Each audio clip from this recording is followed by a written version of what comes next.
I never claim to be a medical expert, but I do claim to be fairly good at common sense. And common sense is, if you've been a healthcare worker who's been directly exposed to the virus, an active virus, and you come back to the U.S., you should quarantine for 21 days. And let me tell you something, it's good enough for our men and women in uniform who are going over there to try to help folks in West Africa, and they have to quarantine for 21 days when they get home.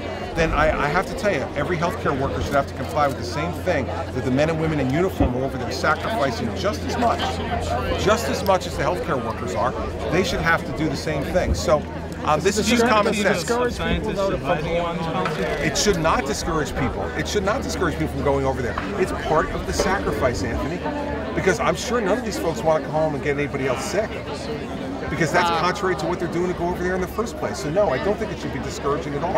I think folks should understand part of the sacrifice is going over there, and the remainder of the sacrifice is when you come home, if you've been, remember, a healthcare worker directly exposed to the virus, or now members of our military, have to be quarantined for 21 days. That's common sense policy. I don't know when the White House is going to get around to admitting that and not, giving us 7-minute lectures from the South Lawn, and just get to work.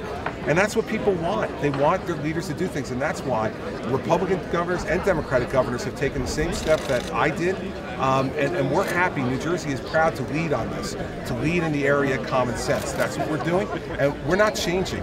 I don't care what happens. We are not changing our policy. This is our policy. It will be our policy as long as this crisis is going on.